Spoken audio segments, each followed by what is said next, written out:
Okay, magandang hapon sa inyong lahat, lalo na sa lahat ng mga kapatid at mga kaibigan na masugid na sumusubaybay sa ating pag-aaral.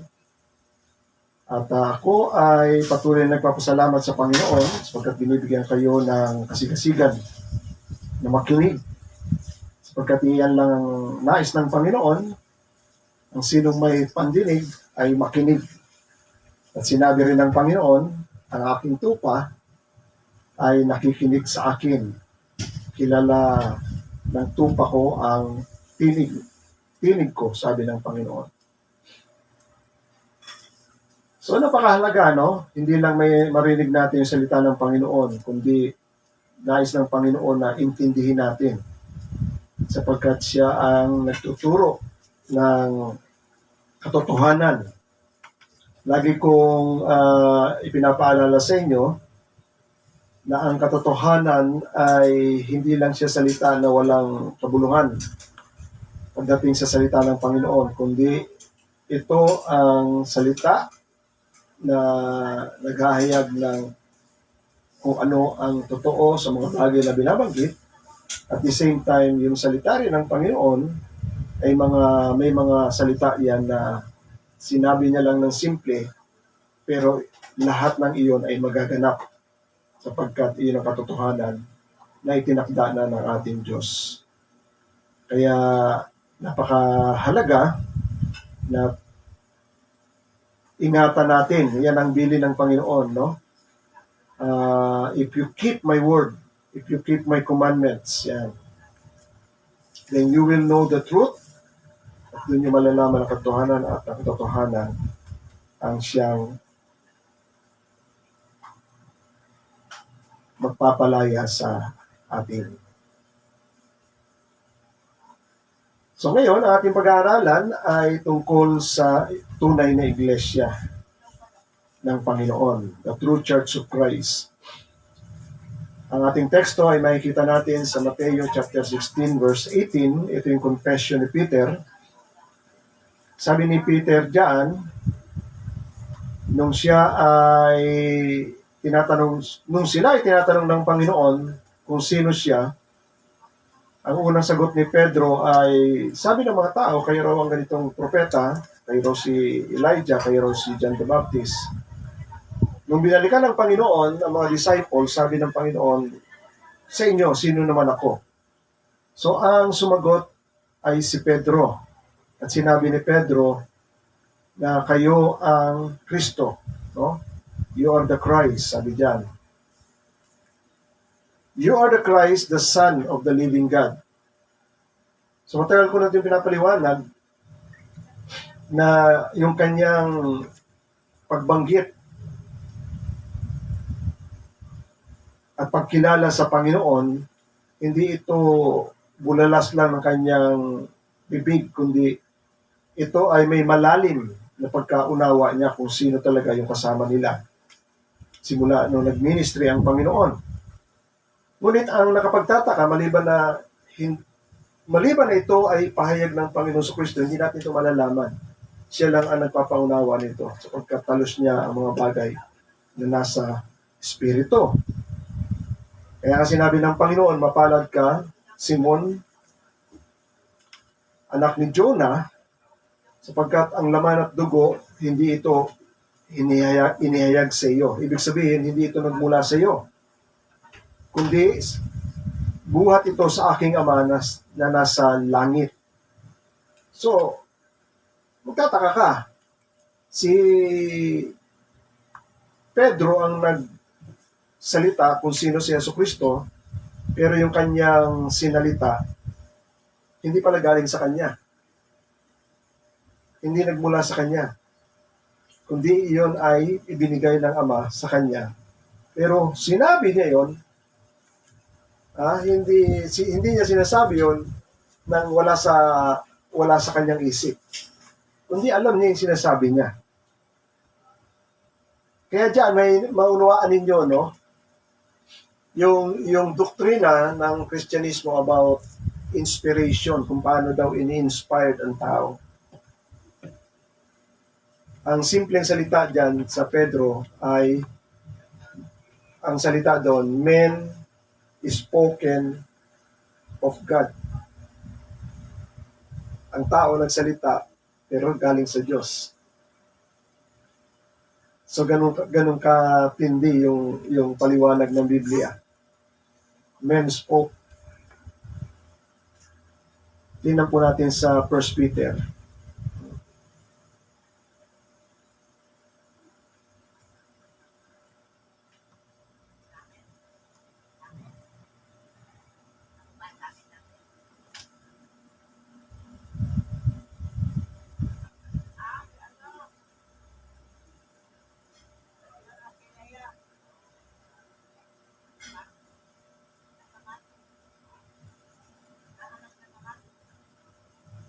Ayan o, sabi riyan, knowing this, first of all, that no prophecy of the scriptures comes from someone's own interpretation. So, alamin daw natin, unang-una na walang propesiya ng kasulatan na nanggaling sa taong, sa sarili niyang interpretasyon. For no prophecy was ever produced by the will of men, sapagkat walaan niyang hula o salita na orakulo na ang tao ang naghayag nun. Ngunit yan ang paliwanag ng Bible, but men spoke from God. Tao na nagsalita galing sa Diyos. Yan ang mahirap intindihin. No? Pero yun ay gawa ng banal na Espiritu, sabi sa Bible, as they were carried along by the Holy Spirit. Kaya dyan pala, pag pinag-aralan nyo ng malalim, yung mga tataga na yan, yung salita na yan, nakikita ninyo, kumikilos na yung Holy Spirit, hindi mo alam. Alam mo ni Pedro na nagsalita siya at ang salita niya ay binigay ng Diyos Ama o binigay ng banal na Espiritu. Di katulad ngayon, ang doktrina ngayon ng mga Kristiyano, di ba? O pakiramdaman nyo na, nandiyan na yung banal na Espiritu. O, tumatayo na yung balahibo ko. Nagsalita na, hindi pa niya alam na ginamit pala siya ng banal na Espiritu. Alam niyo ba na iyan ay dito? Pangako ng Diyos nung sinugo niya yung 12 at saka yung 72 para ipangaral ng mabuting balita. At sabi ng Panginoon ay kayo ay uusigin, kayo ay kakalagkarin sa harapan ng mga governor, ng mga rulers, upang magpahayag kayo at magpatotoo kayo tungkol sa akin, sabi ng Panginoon. Pero huwag kayong mabahala kung ano ang inyong sasabihin, sapagkat yan ay ibibigay sa inyo. Pangako ng Diyos yun sa mga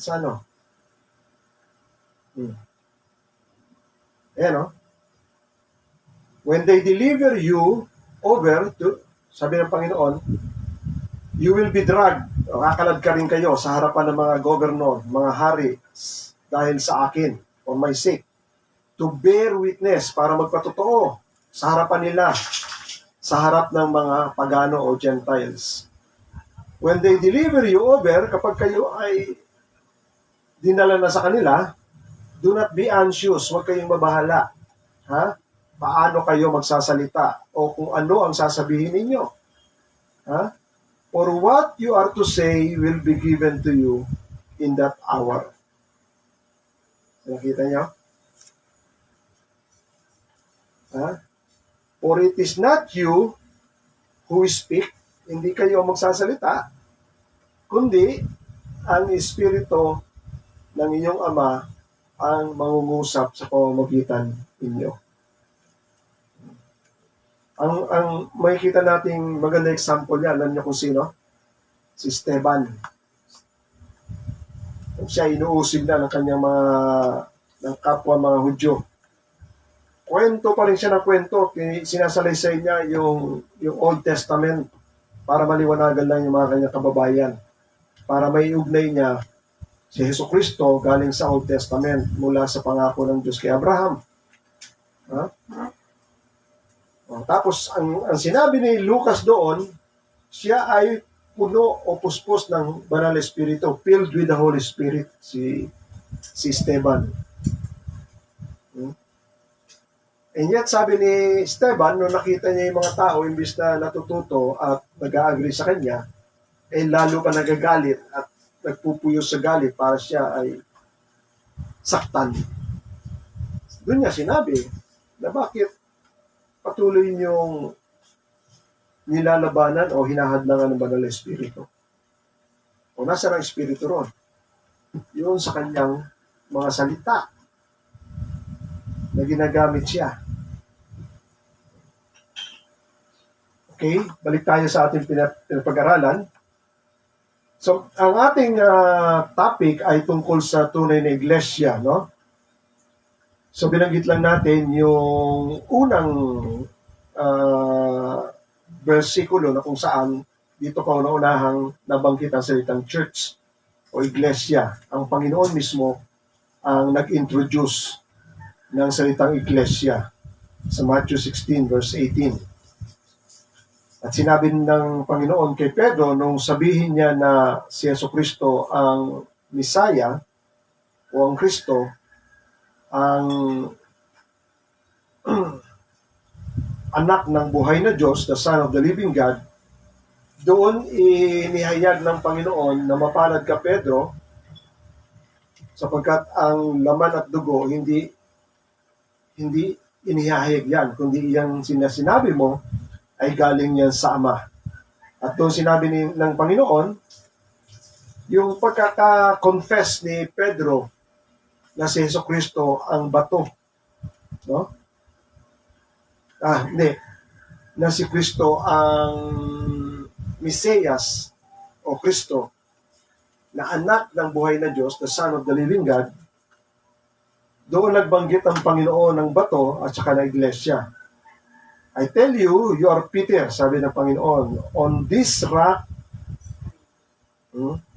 So maraming mali ang interpretation dyan, no? Dahil ang pinapatungkulan nila ng rock ay si Pedro. Dahil ang ibig sabihin din ng Peter sa Greek word ay stone or small stone. Petros.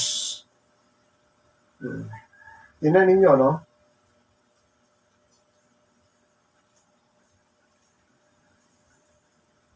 Yan ang kagandahan ngayon na may mga gadget tayo.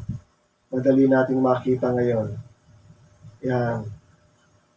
Sabi riyan, Peter, thou art Christ, sabi riyan, blessed thou art, Simon Bar-Jonah, for flesh and blood. Sabi riyan, I say unto you that you are Peter. Yan. Anong meaning ng Peter? Petros means a piece of rock. Yan. Sabi. Maliit. Samantalang, yung sinasabi ng Panginoon na bato ay boulder. Hindi ka pwedeng magtayo ng istruktura sa kapirasong bato. Kailangan malaking bato. Doon nakatayo yung bahay ni tatayo para hindi siya madaling magiba.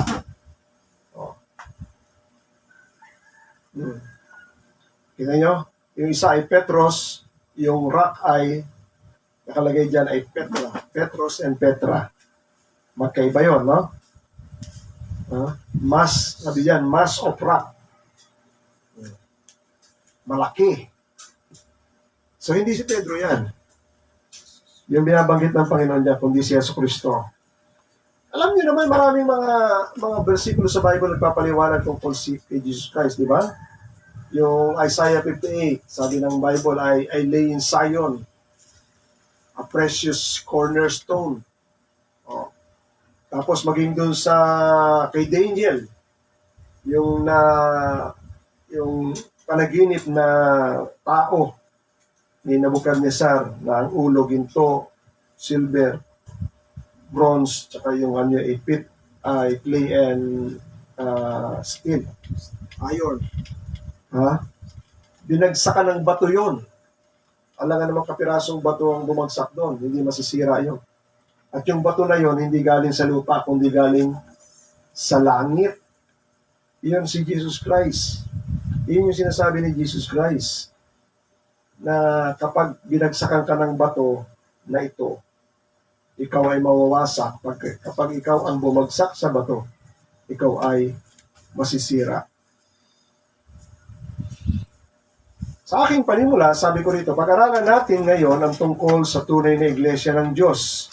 Marami ang walang kaalaman tungkol dito at marami rin ang nalilito kung ano at nasaan ang tunay na iglesia ng Diyos. Yan, naging tanong niyo rin ba yan? Namulat na tayo na narito na ang ilang kinikilala nating iglesia at nang lumaon ay nalaman natin na mas marami pala sa iba't ibang pangalan, no? So namulat na tayo na meron tayong kinikilalang iglesia na naging kultura na natin at tradisyon na tayo ay sumisimba, nag-ano sa misa. Pero later on, tayo magkaroon na ng kaalaman, mas malawak na kaalaman, napakalami pa ng iglesia at iba-iba pa ang mga pangalan niya. Mayroong matagal na at mayroon ding mga bago. Mayroong naglalakihan ng mga simbahan at kanilang mga struktura, no? Makikita natin libo-libo ang mga mananamba ang nasa Amerika. Kiniklaim nila umaabot sila sa mga 50,000, no? Kapag sila ay nagsasama-sama. Sa Africa, meron din napakalalaki na kanilang mga iglesia roon. Yung bahay-sambahan. Libo-libo ang mananamba at may mga malalawak na organisasyon. Meron din naman nag-iisang samahan lang, katulad sa atin. No? Mayroon din maliliit. Tulad nung inatinan ko, nang pinag-aralan ko ng hermeneutics, no? Isang lang sila, maliit na building. Lahat bang ito ay may tuturing na tunay o lehitimong iglesia? Yan ang tanong. Alin sa mga ito ang tunay? At paano malalaman ang tunay? Sa aral ba? Sa ayos at laki ng kanilang organisasyon? O sa tatag ng pamumuno? At iba pang maraming katanungan. Ayan. Sabi ko, hindi layunin ng pag-aaral natin na ito na sirain o gawa ng masama ang ibang mga iglesia o denomination. Kundi, ang layunin natin ay maliwanagan, no? Maliwanagan tayo sa kapahayagan ng Biblia sa tunay na iglesia na itinayo mismo ng ating Panginoong Jesucristo. So number one, alamin natin kung ano yung salitang iglesia. Ang church, ang salitang iglesia, sa English ay church. Huwag na natin hanapin yung saan nanggaling yung salitang church, no? Dahil yan ay nanggaling sa salitang kirk sa Europe. Pero yung salitang iglesia, naggaling yan sa salita sa Greek word na ekklesia. So, ang ekklesia ay compound ng dalawang salita. Pinagdugtong, no? Ang root word niya ay ek. Ang meaning ng ek ay from or out.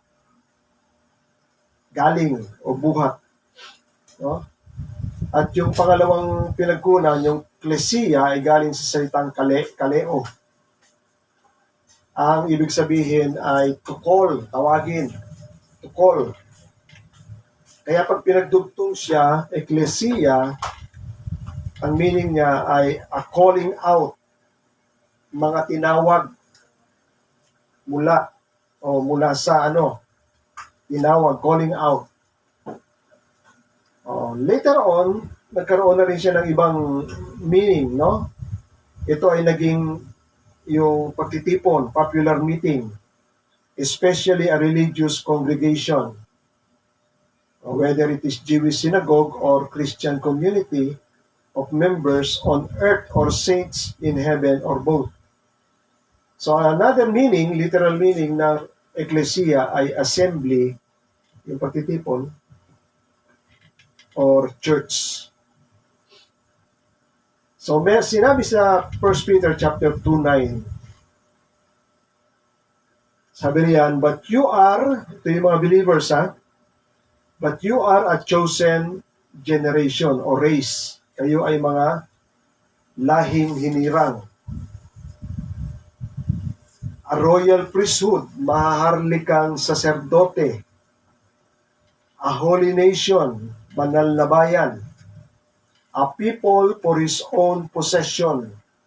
Sa King James, magandang translation yan, no? A peculiar people. Ang ibig sabihin ng peculiar, mga kakaibang mga tao. Peculiar. Alam niyo bakit? Binanggit diyan na nation yan. Pero ang ibang translation niyan ay bayan. Tapos sinabi kakaiba. Bakit kakaiba? Wala naman talaga silang bayan eh. Ang mga Christian walang bayan. Pero tinawag sila ng mga tao o bayan, a nation. Bayan ng Diyos. Kaya siya naging kakaiba o peculiar. Bakit? Kasi buhat siya sa iba-ibang mga lahi at mga lengguwahe at mga bansa. Doon pinili sila ng Panginoon. Kaya tinatawag sila ng mga peculiar o kakaibang mga tao. No?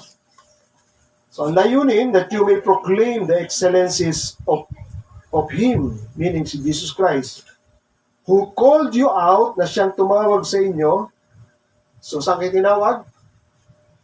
Out of darkness into His marvelous light. Tandaan ninyo, no? Hindi kayo tinawag sa darkness papunta sa liwanag lang, kundi mayroong nakalagay na sa kanyang kagilagilalas na kaliwanagan. Ang liwanag ay galing kay Jesus.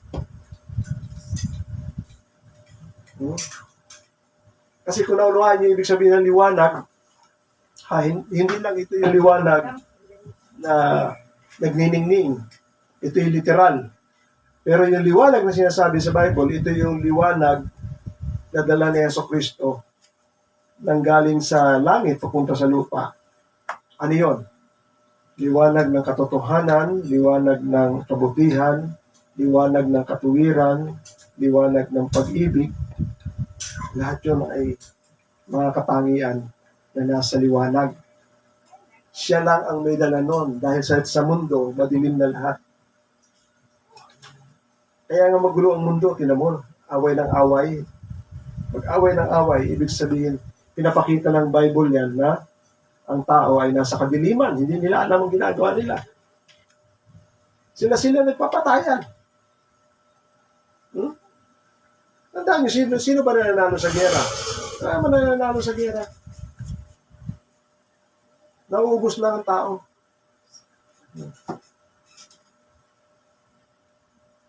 Okay?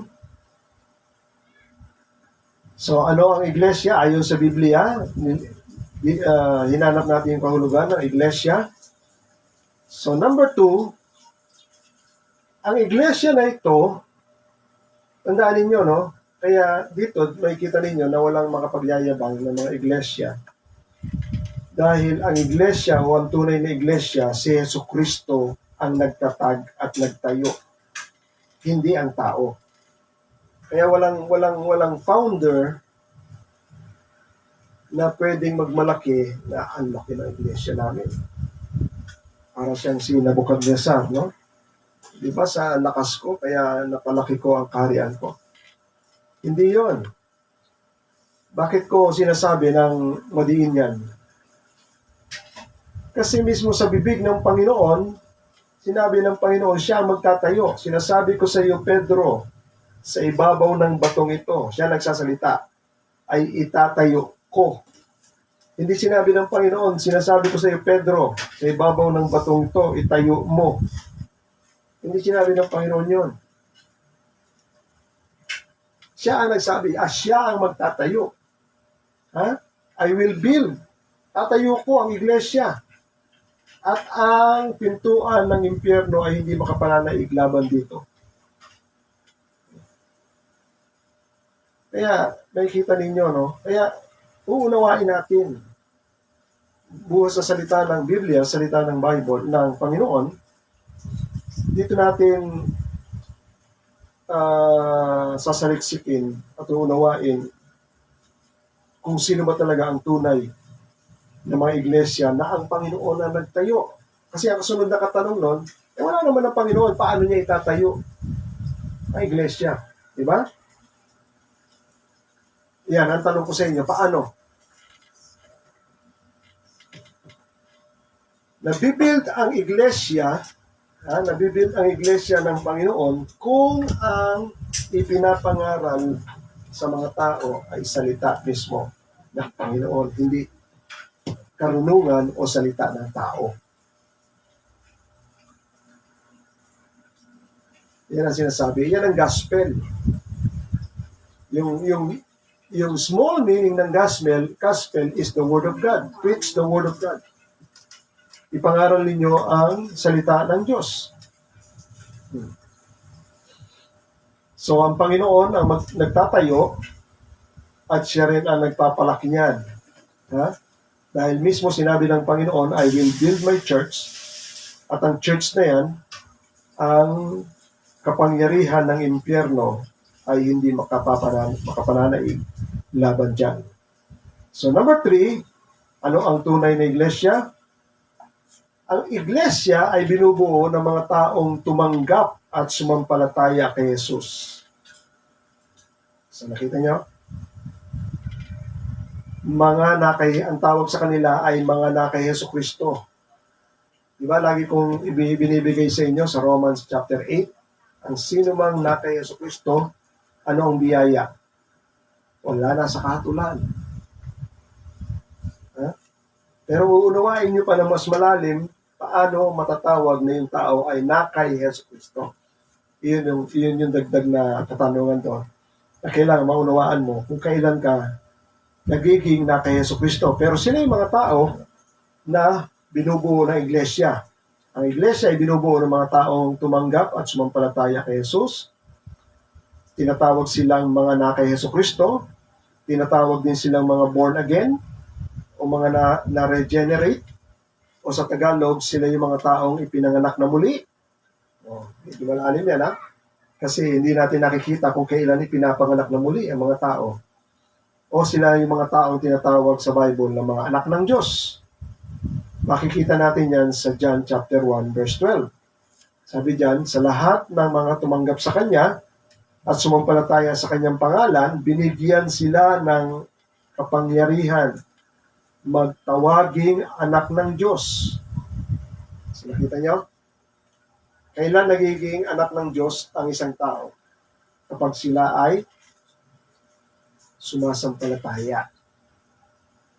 Yan ang salita ng Bible. Hindi ko salita yan. Yan ang salita ng Bible. Pero tandaan ninyo, no? Sinasabi ko sa inyo, meron pang mas malalim na pangunawa kung sino yung tunay na sumampalataya sa hindi sumampalataya. Kasi example natin dyan sa Bible, sa Book of Acts chapter 8, si Simon Magus, sabi ng Bible, naniwala siya kay Felipe, sa pinapangaral ni Felipe, pero hindi siya na-convert. Kasi gusto niyang mag-bribe para bigyan siya ng kapangyarihan na kapag naglelehan siya, ay yung banal na espiritu ay dumaloy sa kamay niya. Doon siya isinumpa ni Pedro. Pero ang nakalagay sa Bible, nag-believe siya, naniwala siya, at nagpabautismo siya. Nakita niyo ba yan? Acts chapter 8. Basahin ko sa inyo. No? Sabi riyan, even Simon, ito yung si Simon ay magician. Even Simon himself believed. No? May salitang believe. No? Naniwala si Simon. Acts chapter 8 verse 13. At nagpabautismo. No? And after being baptized, nagpabautismo pa siya. Kaya makikita ninyo, no, kahit na nabautismohan yung tao, hindi pa rin pwedeng sabihin na siya ay ligtas. At kahit sabihin na siya ay sa pananaw ng tao ay siya ay naniwala o sumampalataya, kasi yung tunay na pananampalataya, mayroong pagbabago na mangyayari sa puso mo. Binabago talaga ng Diyos ang puso ng isang tao tunay na sumampalataya. Hindi siya nagbago. So, sino yung iglesia na tinatawag sa Biblia? Sila yung mga tao na tumanggap, sumampalataya kay Jesus. Tinatawag silang mga anak kay Yesu Kristo. Sila yung mga tinatawag na born again, regenerate o ipinanganak na muli. Sila yung mga anak ng Diyos. Sabi niya, sa lahat ng tumanggap sa Kanya, sumampalataya sa Kanyang pangalan, binigyan sila ng kapangyarihan maging anak ng Diyos na ipinanganak hindi sa pamamagitan ng dugo at kalooban ng laman, hindi kalooban ng tao, kundi pinanganak ng Diyos, born of God. So, ngayon yun, ang salita na yan. Yung mga tunay na sumampalataya ay nagiging tunay na anak ng Diyos. Number 4, sino yung tunay na iglesia? Ang iglesia na tinatawag ay katawan ni Kristo. So, yan yung simbolo, sinasabi sa ibang pananaw, simbolo, no, ng katawan ni Yesu Kristo. Sabi sa Romans chapter 12 verse 5, so sabi diyan,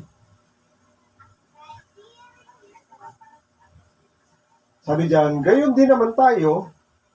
Ito na yung mga yung mga mananampalataya sa Roma, Pinapaliwanagan sila ni Apostol Pablo. Sabi ni Apostol Pablo, gayon din naman tayo. Marami, pero iisa tayong katawan ni Kristo.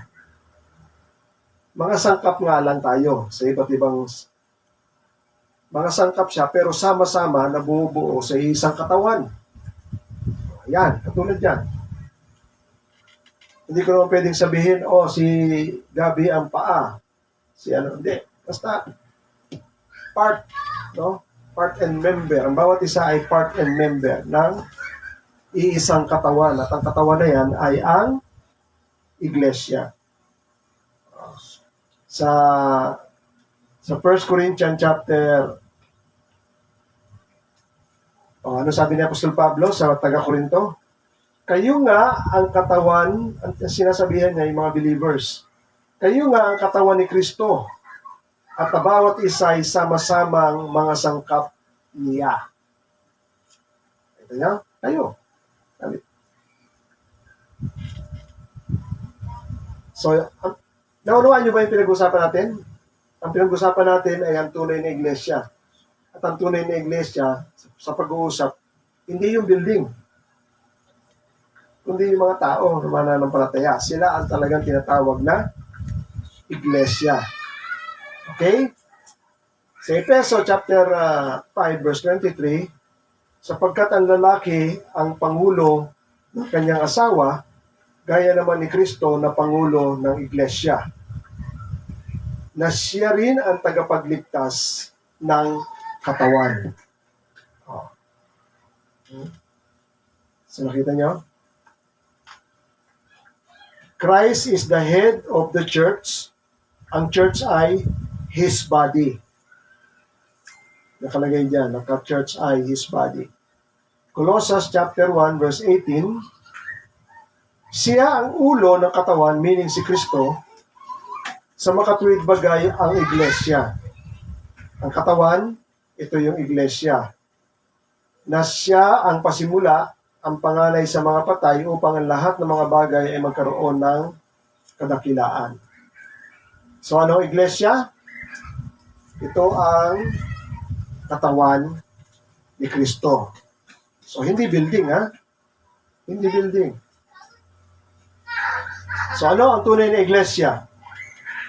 Ang iglesia, ito ay yung mga taong tumanggap ng Espiritu ni Kristo. Romans 8:9. 8:9. Ano sabi sa Romans 8:9? Datapwat kayo'y wala sa laman, kundi kayo ay nasa espiritu. Kung gayoy, tumitira sa inyo ang espiritu ng Diyos. Pag meron ka raw espiritu, ikaw raw ay taong hindi na nabubuhay sa laman, kundi sa espiritu na, no? Kung tumitira ang espiritu ng Diyos sa iyo. Dapat kung ang sino may walang espiritu ni Kristo, hindi siya kabilang sa kanya. Yun lang ang tanging ang tanging paraan para ikaw ay maibilang sa katawan ni Kristo, ang tanging paraan para ikaw ay maibilang sa tunay na iglesia, ikaw ay mayroon o tumanggap ng Espiritu ng Diyos. Kaya kailangan unawain yun kung kailan at kung paano tayo tumatanggap ng Espiritu na nagmumula sa Diyos. So sila yung tunay na iglesia, yung mga tumanggap ng Espiritu ni Kristo o tumanggap ng Espiritu ng Diyos. So 1 Corinthians 12:13, ito malinaw to. Ano sabi dyan? Yan. Sapagkat sa pamamagitan ng isang Espiritu, tayo ay binautismuhan sa isang katawan. So ano yan? Ano ba yung bautismo? Inilulubog kayo sa Espiritu. Sabi ni Apostol Pablo, tayong lahat daw, sapagkat sa isang Espiritu ay binabautismuhan tayong lahat sa isang katawan. Maging tayo'y Hudyo o Grego, maging alipin o Malaya, at tayo lahat ay pinainom sa isang Espiritu. So tandaan nyo, unawain nyo yan, Bagamat ganyan ang pagpapaliwanag ng Bible, binautismuhan, itinubog, sumunod ay pinainom, hindi naman natin literal na nakikita yan. Pero lahat yan ay nangyayari kapag ang tao ay sumasampalataya o naniniwala sa mga sinasabi ng Panginoon. Bakit? Kasi ang Panginoon lahat ang gumagawa nila. Nakita nyo nga, nagsalita si Pedro, hindi alam ni Pedro, nagaling pala sa Diyos yun. Ganun yun. Ang Diyos ang gumagawa niyan. Kaya sinasabi, manampalataya ka lang, tanggapin mo lahat ang sinasabi ko sapagkat lahat ng yan ay gagawin ko. Sinasabi ng Panginoon.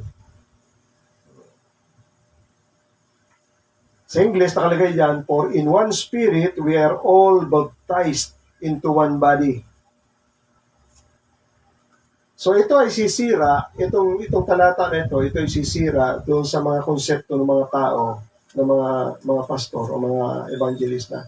Kailangan lahat kayo ay pumila para tanggapin ninyo ang banal na Espiritu kapag kayo ay ililihas niya.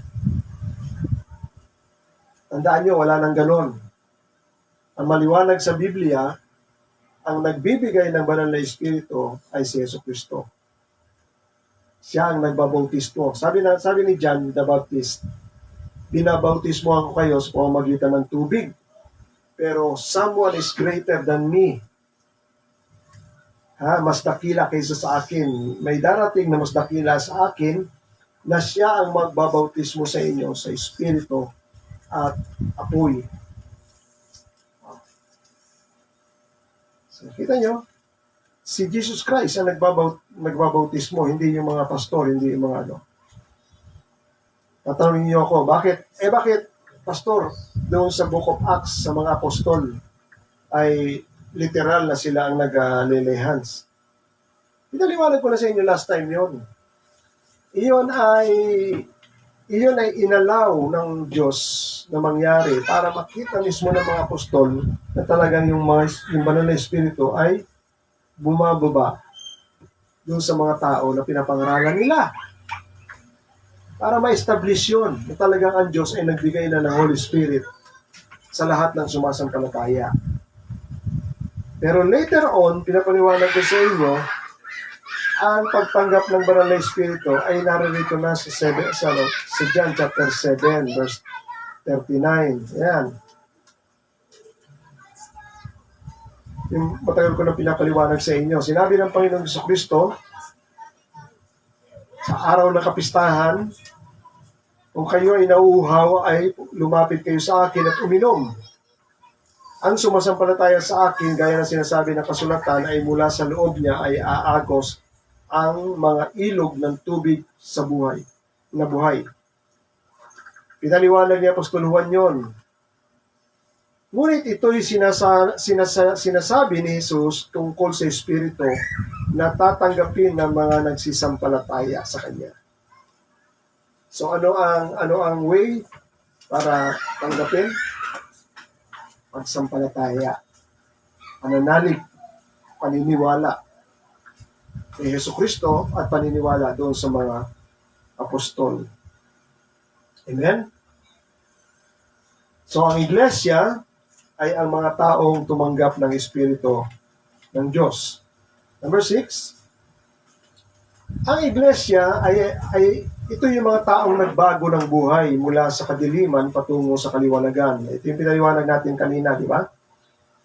Kayo ay mga lahing hinirang, mga maharlikang saserdote, banal na bansa, mga peculiar na mga tao ng Panginoon upang kayo ay maghayag ng kahangahangang gawa ng Panginoon na siyang tumawag sa inyo mula sa kadiliman patungo sa kanyang kagilagilalas na kaliwanagan. So ano ibig sabihin nun? Tinawag yung tao sa kadiliman patungo sa kaliwanagan na kay Jesucristo. Hindi yan niliwanag nito. Hindi sinasabi natin ay yung pagbabagong buhay mula sa kasamaan papunta sa mabuting pamumuhay na nakaayon sa kautusan ng Panginoon. Sila yon. Okay? Mga taong nagbago ang buhay mula sa kadiliman patungo sa kaliwanagan. Sino yung mga tunay na iglesia? Ang iglesia ay ang mga binanal ng Diyos. So bakit binanal? Kaya sila tinatawag na mga banal. So tingnan niyo yung panulat ni Apostol Pablo pag nagsulat siya sa mga mananampalataya sa Corinto. 1 Corinthians chapter 1. Sa pasimula pa lang. Verse 2. Sabi ni Apostol Pablo, si Pablo na tinawag na maging apostol ni Jesucristo sa pamamagitan ng kalooban ng Diyos, at si Sostenes na ating kapatid. So, sino yung sinusulatan niya? Sa iglesia ng Diyos na nasa Corinto, sa makatuwid bagay sa mga pinapaging banal kay Kristo Jesus na tinatawag na mga banal na kasama ng lahat ng mga nagsisitawag sa bawat dako sa pangalan ng ating Panginoong Jesucristo sa kanila at ating Panginoon. Sa Tagalog, ninyo makita. Sa English, kitang-kita yan. Sabi dyan, to the church of God which is in Corinth, to those sanctified, mga binanal, to those sanctified in Christ. Ngayon, matapos na sila ay binanal kay Jesucristo, tinawag, called to be saints. Nakita niya? Mga tinatawag na mga santo. So anong sinisira niyan na kaunawaan natin ngayon sa panahon natin ngayon?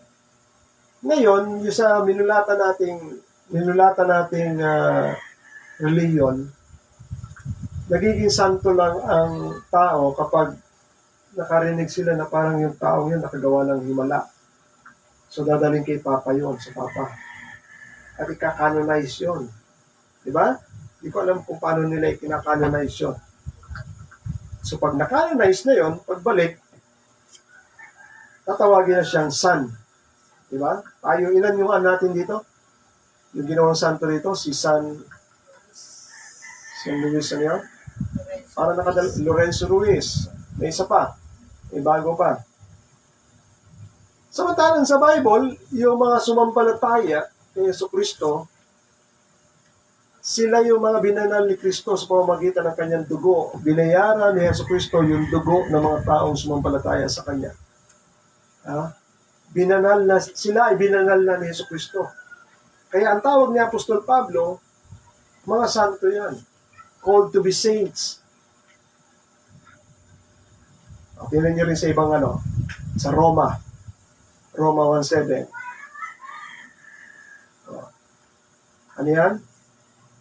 Sabi riyan, to all those in Rome, sa lahat ng mga nasa Roma, who are loved by God, na siyang iniibig ng Panginoon, at tinatawag na mga banal, and called to be saints. Kita niyo? Bigyan pa natin ng example. Ephesians chapter 1, verse 1. Paul, apostle of Christ Jesus by the will of God, to the saints. Ano yun? Sa mga santo na nariyan sa Efeso. Hindi pa yan nakaka-canonize ng Papa. Santo na yan. Tinatawag na ni Apostol Pablo. Hindi rin si Pablo ang nag-canonize. Kundi ang nag-canonize para maging santo yung mga mananampalataya. Sino? Si Jesus Christ. Nilinis sila ng dugo ni Jesucristo nung si Kristo ay namatay sa krus ng Kalbaryo para sa kasalanan. At yung kanyang kamatayan sa kasalanan ay dun sa mga kasalanan ng mga nagsisampalataya sa kanya. And lastly, Philippians chapter 1, verse 1. Ano sabi dyan? Paul and Timothy, servants of Jesus Christ, to all the saints, sa lahat ng mga santo na kay Kristo Jesus na nasa Philippi. Kita nyo, lahat ng nasulat, sinulatan niya. Ng mga tumanggap kay Jesucristo, nanali kay Jesucristo, tinatawag na niya ng mga banal, tinatawag na niya ng mga santo. Hindi dahil sila ay kinanonize ng Papa, wala pang Papa noong unang panahon na yan.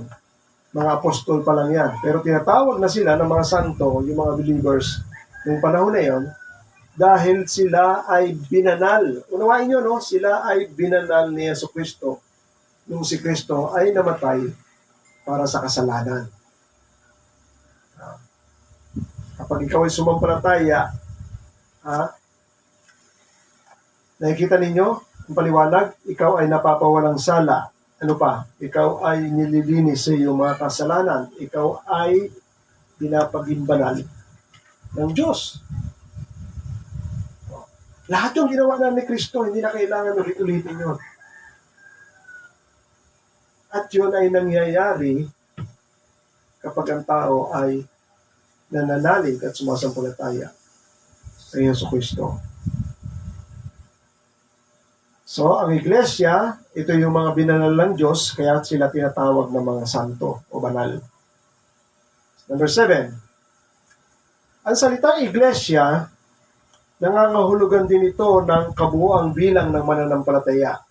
So, yung salitang iglesia, ang ibig sabihin din, lahat ng mga nanampalataya sa panahon ng mga apostol, sila yung tinatawag na iglesia. Kasi sabi ni Apostol Pablo, nung hindi pa siya nakakilala sa Panginoon, inuusig niya raw ang iglesia. Sino yung inuusig niya? Yung mga believers. Lahat ng believers. Lahat ng mga tagasunod kay Jesucristo. At lahat ng mga tagasunod kay Jesucristo, tinatawag niya na iglesia. Sabi niya, hindi pa ako nakakilala kay Jesus. Inuusig ko yung iglesia. So, inuusig niya sino? Yung bawat miyembro ng iglesia na tinawag ni Apostol Pablo na iglesia. Yan. Sabi niya rito, sapagkat ako ang pinakamaliit sa lahat ng mga apostol. Hindi karapat-dapat tawaging apostol sapagkat sinaktan ko o pinersecute ko ang iglesia ng Diyos. Ang iglesia na nabuo sa panahon ng mga apostol ay ang kabuang bilang ng mga mananampalataya at sila ang tunay na iglesia ng Diyos. Pangkalahatan o universal. Pag sinabing church, iglesia ni Kristo, lahat yon, no? Universal ang tawag doon. Lahat sila. Hindi ito tinatawag na Catholic Church. Wala pang Catholic noon. Unawain natin to, Pag tinawag silang Iglesia ni Kristo, ibig sabihin lahat ng mga nanampalataya, silang lahat yon tinuturo ng Iglesia ni Kristo. Universal. Pero hindi pa sila tinatawag na Catholic Church. Sapagkat ang salitang Catholic Church ay unang binanggit lamang ni Saint Ignatius. Si Saint Ignatius ay lumitaw 110 AD. So malayo na patay na si mga apostol. Tsaka ito naging mga believers. Si Ignatius sa lugar ng Smyrna sa Turkey. Yung Smyrna ngayon, ang tawag sa Turkey ngayon ay Izmir. Makikita niyo pa rin doon, Izmir ang tawag nila. Yan ang lumang lugar ng Smyrna. Si Ignatius ang naging obispo o overseer yung sa lugar na yon. Nung siya ay sumulat, si Ignatius pala ay taga-Antioch, no? Ayan. Antioquia sa Syria. Nung sinulatan niya yung iglesia na natayo sa Smyrna, doon niya ginamit yung salitang Catholic. Ibig sabihin na ng Catholic ay Universal Church. And later on, ginamit na ng Roman Catholic na parang pangalan na ng isang grupo ng denomination nila. Tandaan ninyo, ang meaning ng Catholic ay universal. Pero hindi pa ginagamit yan sa panahon ng mga apostol. Simple lang ang kanilang sinasabi kapag sinabi nilang Iglesia ni Kristo, ibig sabihin lahat na yung mga mananampalataya, sila yung tinuturing na Iglesia ni Kristo. So, Roman Catholic Church.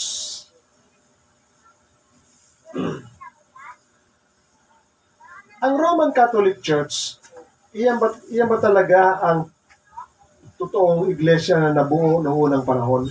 Sinabi ko sa inyo, hindi tinatawag na Catholic Church yung iglesia na nabuo matapos mangaral ang mga apostol. Yung mga sumunod sa mga apostol, katulad niya nila Ignatius, katulad nila Clement, katulad nila Polycarp, katulad nila Irenaeus, yan yung mga pumalit sa mga apostol. Sila Timoteo, sila Tito, sila yung pumalit. No? Hindi nila ginagamit yung Catholic Church. Simple lang ang kanilang pagkilala sa lahat ng mga iglesia na natayo. Kaya lang, kinikilala sila na iglesia sa kanilang lugar. Iglesia na nasa Corinto. Later on, yun na yung parang pinakamarking nila.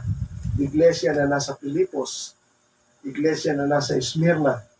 Iglesia na nasa Laodicea. Pero lahat yon ay Church of God. Iglesia ng Diyos o Iglesia ni Kristo. Lahat yon. Pero hindi pa nila ginagamit yung salitang universal o Catholic. Ngayon, nung lumitaw yung Roman Empire na inadapt na ni Constantine, Emperor Constantine, yung Kristyanismo, at later on ay naging parang state religion na yung Kristyanismo. Kasi ginagamit ni Constantine yung Kristyanismo para makontrol niya yung kapayapaan sa kanyang empire. Kasi malaki na rin yung mga believers ng panahon na yun.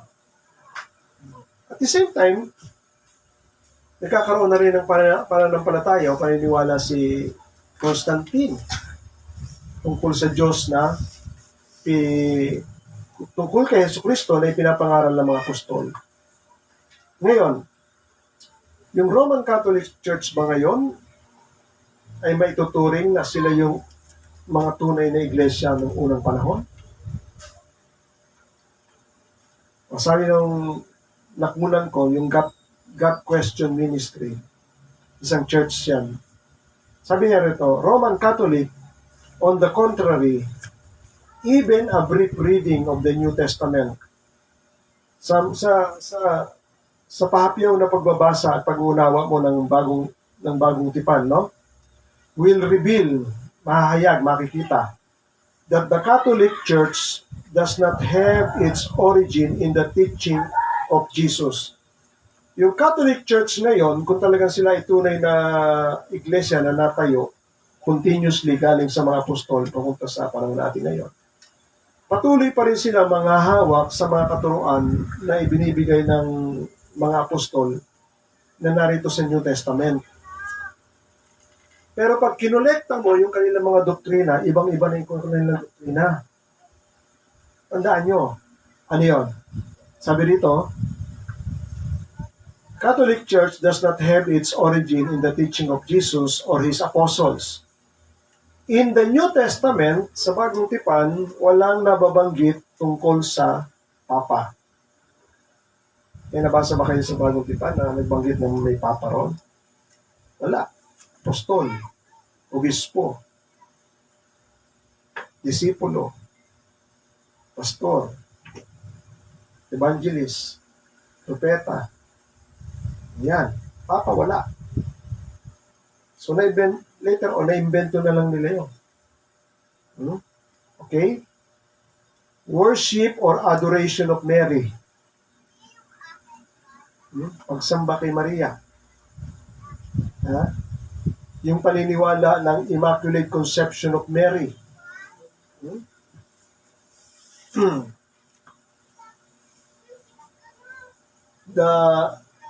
The perpetual virginity, yung patuloy pa raw na virgin, si Mary, na hindi siya nagalaw ni Joseph. Pero sinasabi ng Bible, maraming kapatid ang Panginoon kay Maria. No? Assumption of Mary, alam niyo ba assumption? Yung kinuha ng Diyos, pumunta sa langit. Ano pang katuruan ng Roman Catholic? Mary as co-redemptrix and mediatrix. Si Mary ay kasama ni Kristo sa ano tawag dito? Yung pagtubos para ang tao maligtas. Katulong si Mary ni Yesu Kristo. At the same time, yung mediatrix, ibig sabihin, si Mary ay may role na pwede siyang maging tagapamagitan ng tao at sa Diyos. Si Mary ang pwede mong tawagan para siya maging tagapamagitan. Ang tawag dyan ay mediatrix. Nag-mediate. Wala nakalagay sa Bible noon. Ang nakalagay sa Bible, Jesus is the way, the truth, and the life. No one can go to the Father except through Jesus. Walang Mary. So nakita niyo? Dagdag na nila yun. Kaya nga lumayo yan. Ano pa? Tinuturo din nila yung sinatawag na apostolic succession. Sabi nila, kami lang talaga ang tunay na may original na nagpapapalit ng mga pinuno.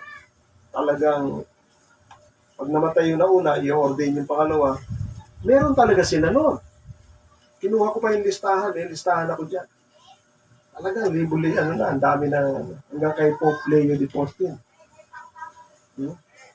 Pero basahin niyo yung history ng mga papa. Ang dumi. May papa dyan na tinambakan niya ng anak, yung trono ng papa.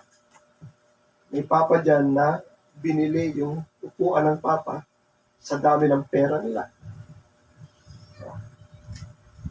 Basahin niyo.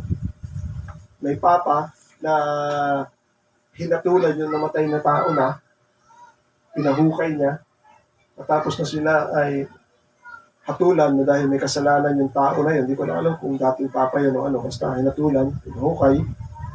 So ano ang naging punishment? Bangkay na yon, pinahila sa kabayo, kinaladkad.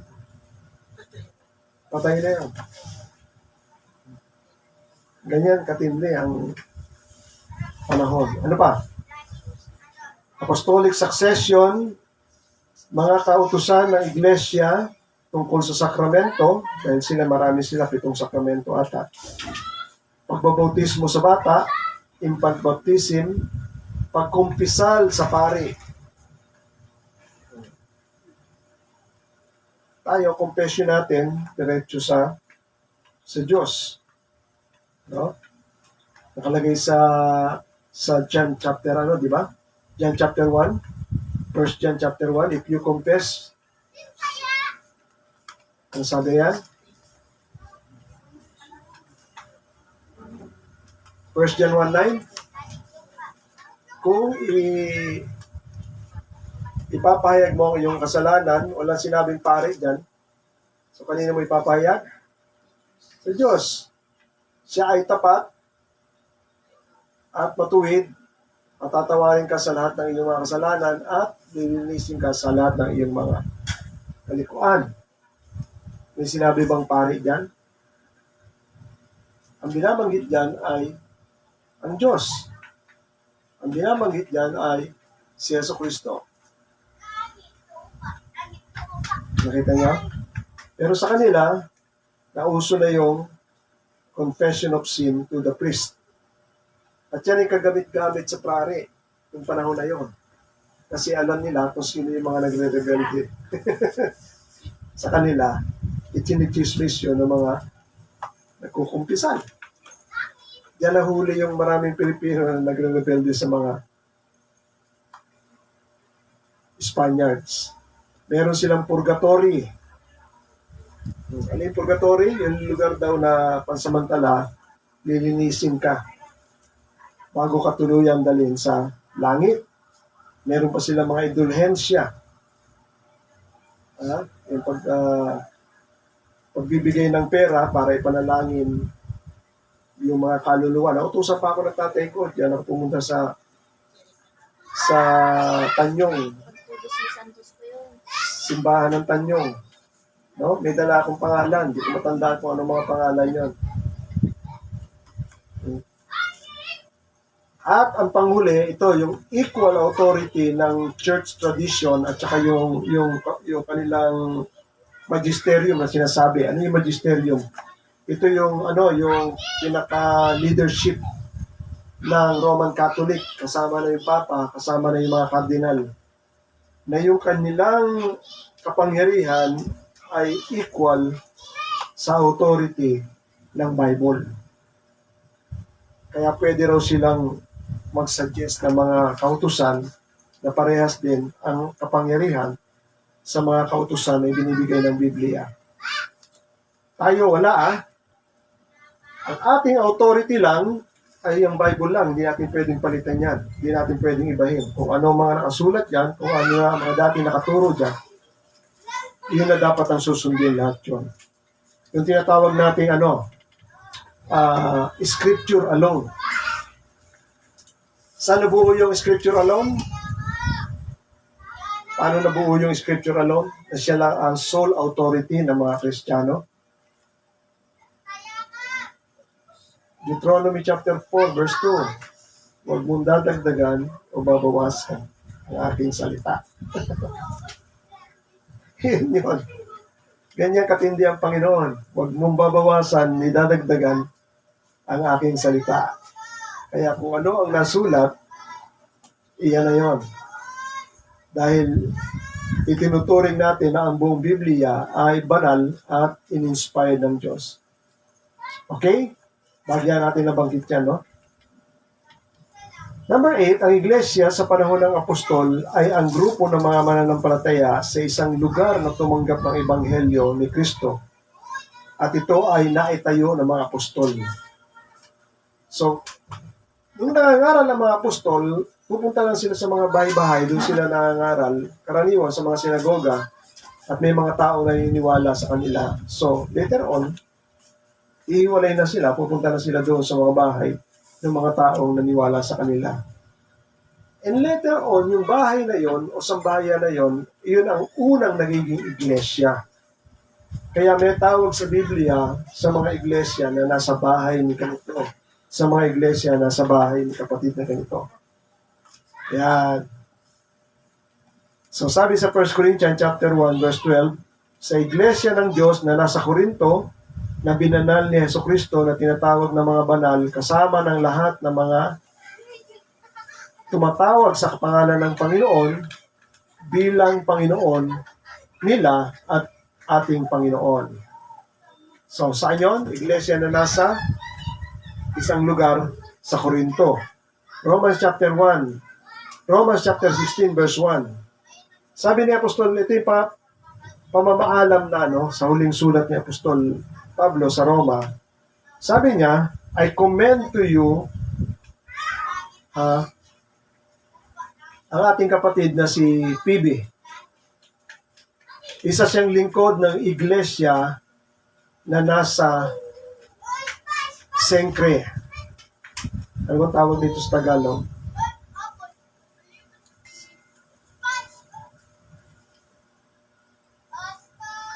Romans 16:1. Ipinagtatagubilin ko sa inyo si Phoebe, na ating kapatid na babae, na lingkod sa iglesia na nasa Sengcrea.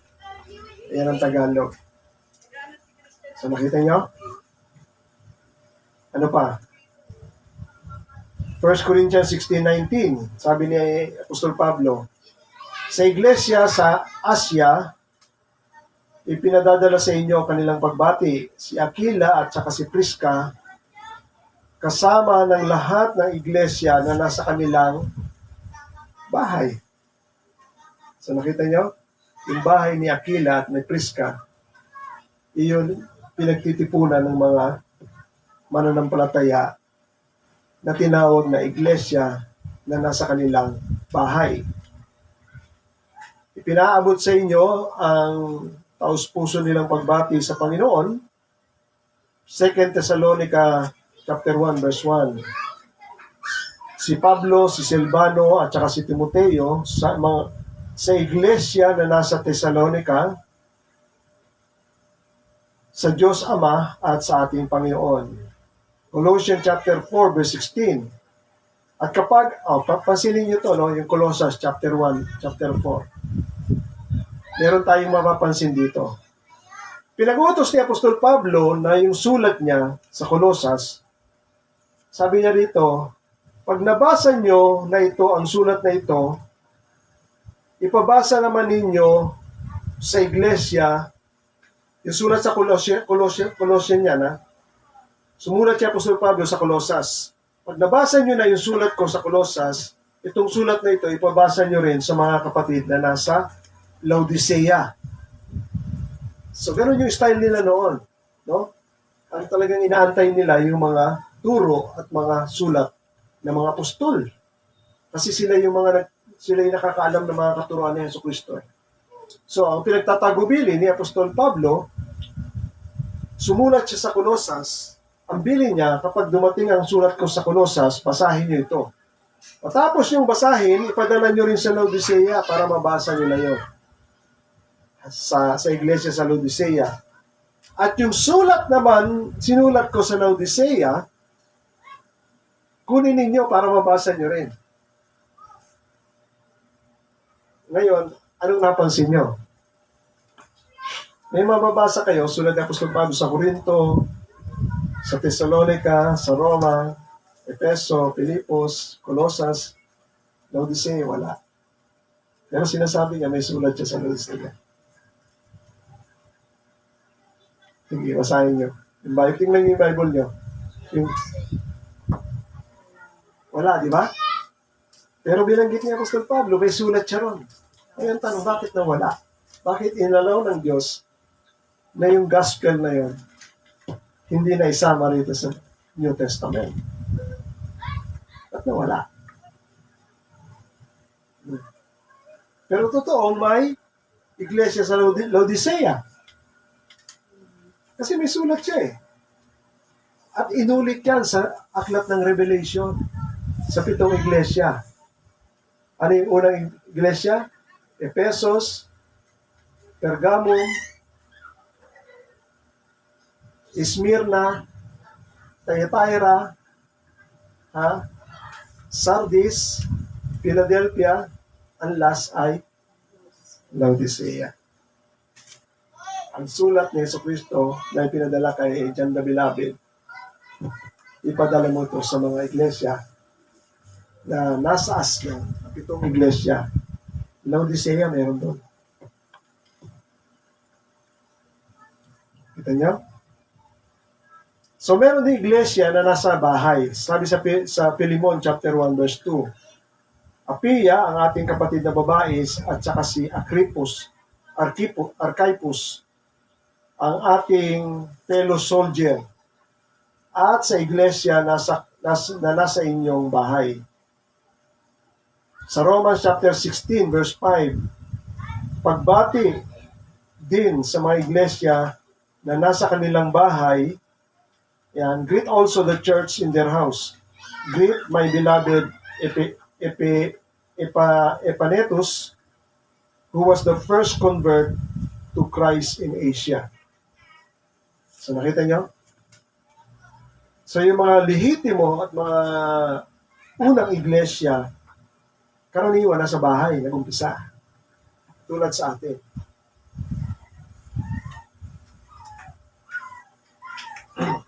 Ang iglesia rin ay tinatawag yung pagtitipon.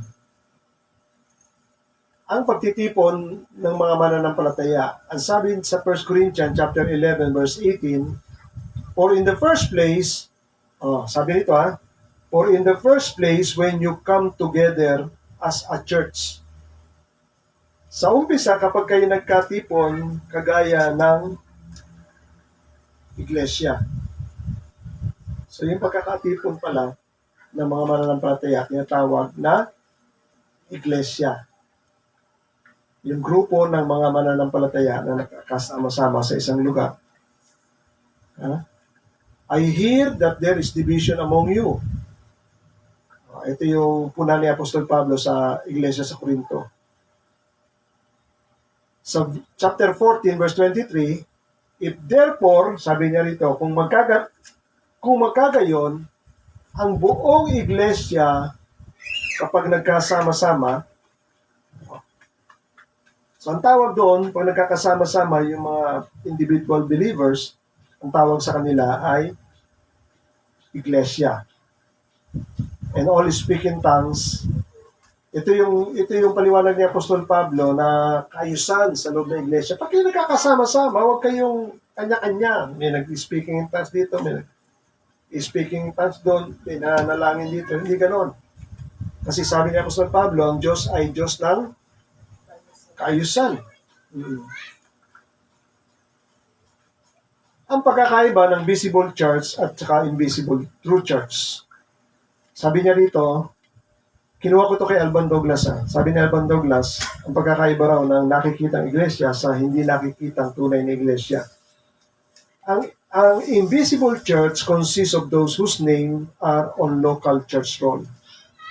So yung visible na iglesia na nakikita, ito yung iglesia na, ito nakikita natin, may church roll, nakalista yung mga pangalan nila, lahat doon.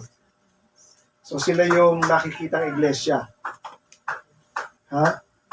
Yung hindi nakikita, ito yung mga tunay na mga maliligtas. Saan nakasulat yung kanilang pangalan? Sa aklat ng buhay ng Kordero. Pero hindi ko inaamin na hindi sila nakikita. Nakikita sila, kaya lang hindi natin kilala ng lubusan kung sino talaga yung tunay na mananampalataya. Kasi sa loob ng iglesia ngayon, halo na eh. Kala mo may tunay. Kala mo lahat tunay. Pero marami pala dyan, hindi tunay. So yung invisible church daw na sinasabi niya, pero sa akin hindi invisible. Kasi nakikita ko sila, kaya lang, hindi natin talaga alam kung sino yung tunay sa hindi tunay. Pero nakikita natin sila. Ang kanilang pangalan ay nakasulat sa Aklat ng Buhay ng Kordero. Revelation 21, verse 27. Ano ang pangangailangan o requirements para tayo ay maging miyembro ng iglesia? Number 1 ay pagsisisi. Sinabi ni Apostol Pedro, magsisi kayo na inyong mga kasalanan matapos na siya ay mangaral pagkatapos ng Pentecost, no? At kayo ay tatanggap ng kaloob mula sa Diyos. So number 1 yun, ha? Unawain natin, ha? Hindi mo pwedeng matanggap si Jesucristo nang hindi ka nagsisisi. At yung pagsisisi, tandaan nyo, hindi ibig sabihin ng pagsisisi ay yung iiyak ka lang dahil mali yung nagawa mo. Hindi yun. Ang isang meaning ng pagsisisi ay pag-ikot. Ha? Galing ka sa paggawa ng kasamaan sa buong buhay mo, tatalikdan mo na yon. At haharap ka sa Diyos para siya na ang sundin mo. Iyon ang ibig sabihin ng pagsisisi. Pagbabago ng kaisipan. Panunumbalik sa Diyos. Yan ang ibig sabihin. Kaya hindi mo pwedeng sabihin na, nagsisi na ako. Nandun ka pa sa dati mong kasalanan. Patuloy mo pa rin ginagawa yon. Hindi pagsisisi yon. Kundi iyon ay pagtanggap lang ng relihiyon. Ang karaniwan, tinatanggap lang nila yung relihiyon para maging maganda ang kanilang pangalan sa paningin ng kanilang kapwa. And number 2 ay pananalig sa Panginoon Kristo. Yan. Alam naman natin yon, di ba? Yung tunay na nananalig, sila yung mga tumatanggap ng Espiritu ng Panginoon at sila yung pinapatawad ang kanilang mga kasalanan. Number 3, sila yung tumatanggap ng kaligtasan o nababago yung buhay. Sinasabi ng Acts chapter 2 verse 47, yung mga naliligtas ay dinadagdag sa iglesia. Okay.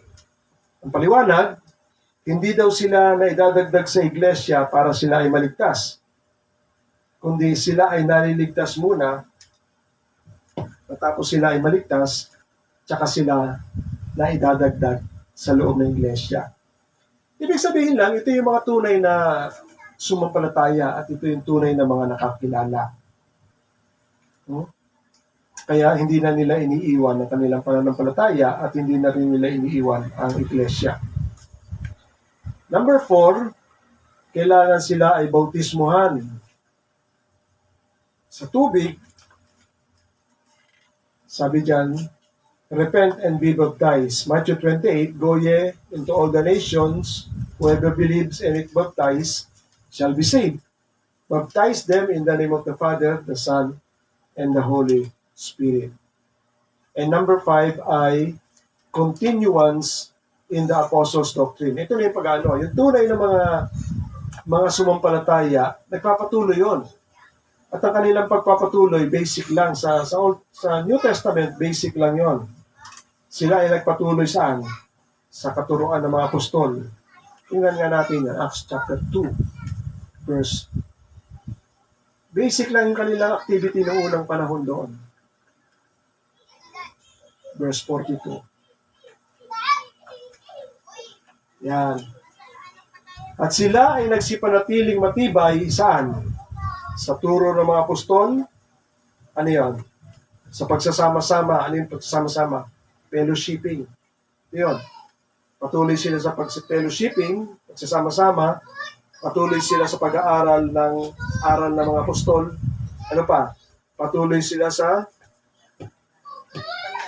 pagbibiyak ng tinapay, yung communion, at patuloy sila sa pananalangin. Iyan lang yung pinaka-basic na activity ng church. Wala nang sayawan, wala nang kantahan, wala nang mga anniversary, wala nang yun. Iyan ang buhay na iglesia talaga. Dahil iyan ang kalooban ng Panginoon. At sila ay nabubuhay ayon sa sinasabi na kasulatan. Dadalian na lang natin ang mga biblical na symbol na iglesia na nabalitaan na natin. Ito ang katawan ni Kristo. Number 2, ito ang templo. Meaning, ang katawan natin ay templo ng Espiritu ng Diyos, di ba? At si Kristo ang cornerstone. Individually, tayo at ang katawan natin ay templo ng Diyos. Sabi ni Apostol Pablo, hindi mo ba nalalaman na kayo ay templo ng Diyos at ang Espiritu ng Diyos ay nananahan sa inyo. So individually yan. Pero collectively, tayo rin ay templo na sinasabi ni Apostol Pedro. Kayo rin sa inyong mga sarili, katulad kayo ng mga buhay na mga bato. Ibig sabihin, marami. Kayo, itinuturing kayo sa Bible na mga buhay na mga bato. Ano yun? Being built up. Ano ibig sabihin ng being built up? Tinatayo. Ha? Kagaya ng spiritual na bahay. Pag tayo nagkakasama-sama, para daw tayo isang building na malaking templo ng Diyos. Yan. Ha? Upang maging banal na saserdote, upang mag-alay ng mga spiritual na mga hain, katanggap-tanggap sa Diyos sa pamamagitan ni Jesucristo. And number 3, ano ang simbolo ng iglesia? Ito ay ang bride o babaeng mapapangasawa ni Jesucristo. 2 Corinto chapter 11 verse 2, For I have a spouse and weak spouse. Ipinagtitipan ko kayo.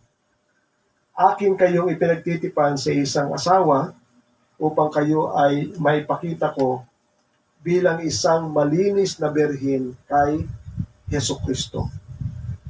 Yan ang sinasabi ni Apostol Pablo. Si Jesus, ang bridegroom, na binanggit ni John the Beloved, ay ni John the Baptist sa John 3:29, at ang kasalan ay mangyayari sa langit. Revelation chapter 19 verse 7. Sabi rito, Let us be glad and rejoice and give honor to Him, for the marriage of the Lamb has come, and His wife had made herself ready. She should be arrayed in fine linen, clean and white. So sa Revelations na yan, sa Revelations. May dalawang ordinansa o kautusan na ibinigay ang Diyos, ang Panginoon sa Iglesia. Ito yung bautismo at yung communion, Lord's Supper. Pero sinasama ko na rin yung Great Commission, no? Yung evangelization diyan. Ano ang layunin?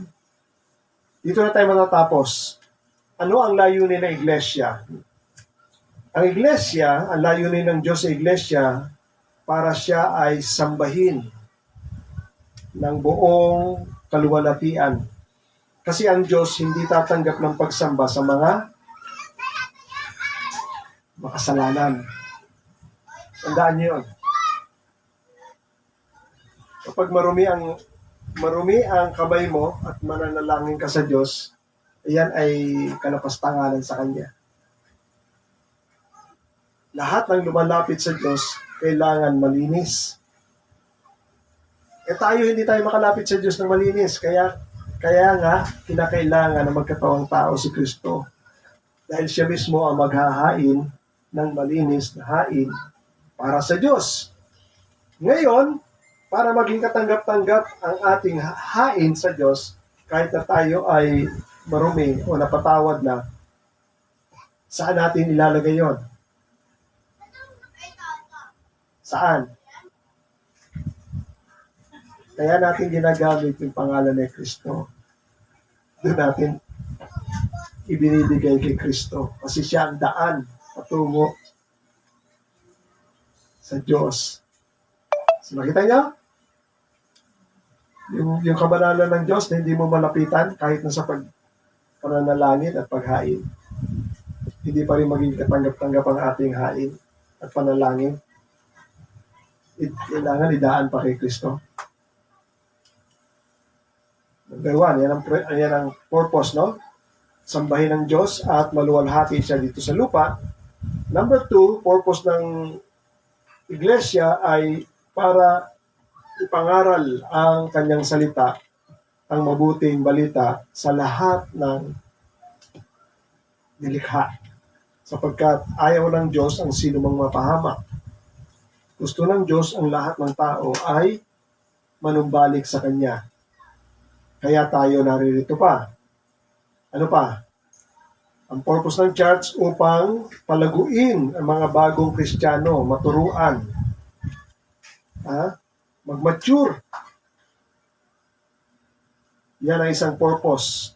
To teach and instruct Christians for the perfecting of the saints, para kayo ay maging mature, maging ganap. Ibig sabihin lang ng ganap ay matibay na ang mga aral at katuruan na tinanggap ninyo.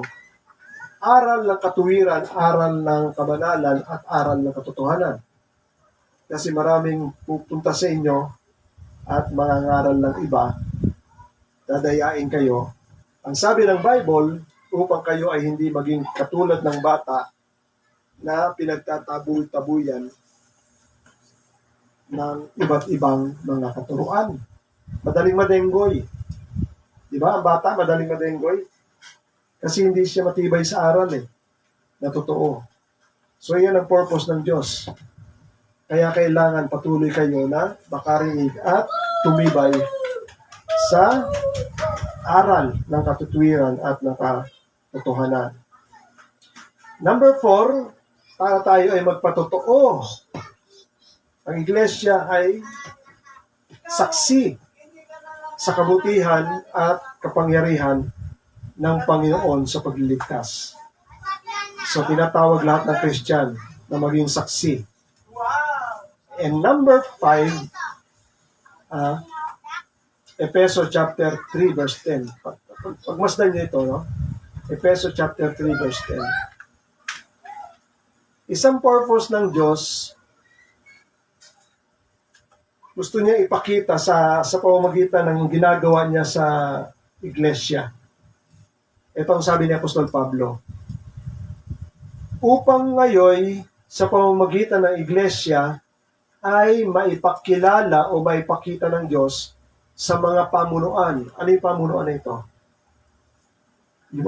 Yung mga pamunuan dyan sa taas, sa langit. Rulers, authorities in the heavenly places. Maipakilala niya. Ito yung mga bumagsak na mga anghel na meron pa ring hawak silang mga authority. Ipakita sa kanila. Upang kayo sa pamamagitan ng iglesia ay maipakita na sa mga pamunuan at sa mga kapangyarihan na nariyan sa sangkalangitan ang kapuspusan ng karunungan ng Diyos na ginagawa niya sa iglesia. Makita ng mga anghel na mga sumuway sa Diyos kung paano ang tawag ito, i-redeem o babawiin ng Diyos mula sa kapangyarihan ng kasalanan at kamatayan, lahat ng bagay, kung paano niya ito babawiin at paano niya ito i-restore sa pamamagitan ni Kristo at sa pamamagitan ng iglesia. Di ba, ang isang promise ng Panginoon, ng Diyos Ama, pagkamatay ng Panginoon sa Kristo, umupo ka na sa aking tabi hanggat maipakita ko at mailagay ko ang iyong kaaway sa ilalim ng iyong paanan.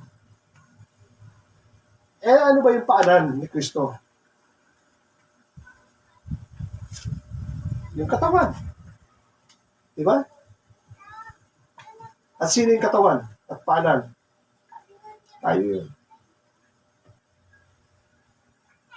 Pinapakita ng Diyos sa pamamagitan ng iglesia, matatalo ang mga kampon ni Satanas. Ilalagay ng Diyos yan sa ilalim ng paa ng iglesia o ng Panginoon sa Kristo. So So hanggang ngayon, gagawin ng Diyos yan. No? Yan ang aantayin natin. Diyan ipinapakita sa atin, sa iglesia, pinapakita ng Diyos ang kanyang walang hanggang karunungan.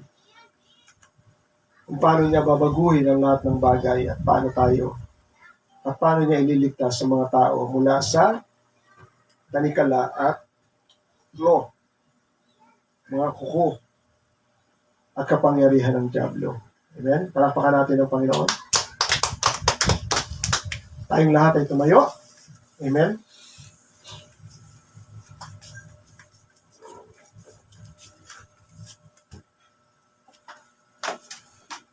So, Ama, salamat sa hapon na ito, Panginoon, at binigyan mo kami ng kaunawaan na makilala, Panginoon, kung ano ang iglesia. Na naunawaan namin, sila yung mga tao na tumanggap at nanalig kay Jesucristo. Sila yung mga tao na tumanggap ng Banal na Espiritu ng Panginoon. Sila yung mga tao na binago ng Panginoon Jesucristo mula sa pamumuhay sa kadiliman at dinala sa pamumuhay sa kaliwanagan na nasa kay Jesucristo. At sila rin ng Panginoon ng mga tao na pinagtitipon-tipon, pinagsasama mo at patuloy mong pinagtitibay sa kanilang karunungan, kaalaman sa pamumuhay sa katwiran at katotohanan. Alam namin, Panginoon, na patuloy mo kami sasamahan, Panginoon, sa gawain na ito hanggang sa matupad mo, Panginoon, sa bawat buhay namin ang kaganapan ng iyong kalooban na kami ay maging kawangis ng Panginoon Jesucristo sa aming pag-iisip, sa aming puso, sa aming pananalita, at sa aming pamumuhay. Purihin at takilain ka sa hapon na ito in Jesus' name. Amen and amen.